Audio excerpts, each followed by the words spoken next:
Quick exercise to practice deleting.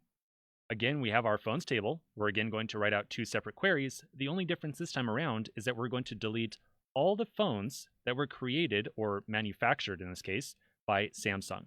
And then immediately after that, we're going to select all the rows and columns from the phones table. Well, let's get to it. So first off, our delete statement. Remember the syntax here. We're going to put in delete from. We'll then put in the name of the city, or excuse me, the name of the table, which in this case is phones.